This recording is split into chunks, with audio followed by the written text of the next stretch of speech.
Important mark करो, आता है इसके ऊपर न्यूमेरिकल भी। Charge flown through a coil due to change in flux.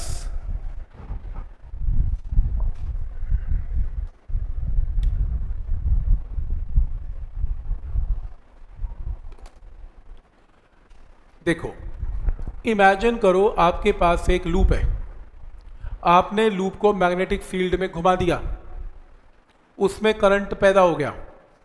Current पैदा हुआ तो उसमें चार्ज पास हुआ। कितना चार्ज पास हुआ ये क्वेश्चन है।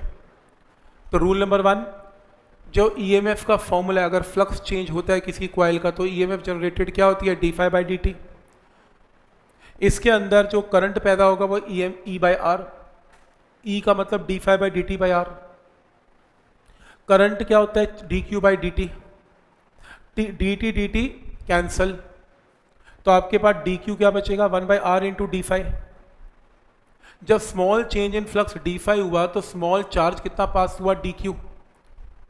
टोटल चेंज निकालने के लिए इसे इंटीग्रेट करते हैं।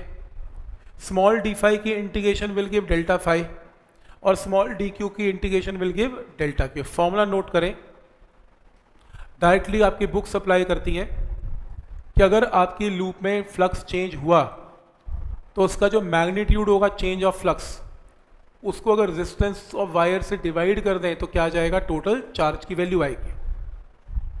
फॉर एग्जाम्पल, आपके पास ये एक लूप है, इस लूप का मैग्नेटिक फील्ड बोर्ड के अंदर है, मान लो इसका एरिया वेक्टर भी बोर्ड के अंदर है, तो बी और एरिया के बीच में एंगल शुरू में 0 है।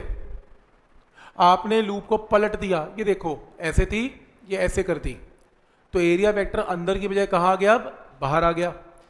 अब बी और एरिया में एंगल क्या बन गया, 180। शुरू में एंगल क्या था, 0। लूप पलट गई तो एरिया वेक्टर बाहर आ गया, तो एंगल क्या हो गया, बी और एरिया में 180। चार्ज, तो इसमें इंड्यूस करंट पैदा हो गया क्योंकि फ्लक्स चेंज हुआ। कितना चार्ज फ्लो हो गया ये बताओ। हमने चार्ज का फॉर्मूला कर लिया, चेंज ऑफ फ्लक्स का मैग्नीट्यूड बाय आर और लूप की रेजिस्टेंस आर है। शुरू में इनिशियल फ्लक्स क्या है, b इंटू एरिया, रेडियस इसका a है, तो एरिया क्या है, πa², और cos of angle between area and b is 0।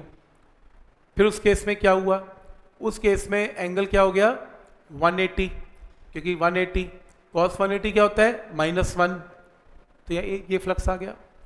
Change in flux में क्या करेंगे, फाइनल माइनस इनिशियल, मैग्नीट्यूड में माइनस साइन हटेगा तो ट्वाइस आ गया, और चेंज इन फ्लक्स को रेजिस्टेंस से डिवाइड कर दें तो डेल्टा क्यू की वैल्यू आ गई आंसर। ये ऐसे लगेगा।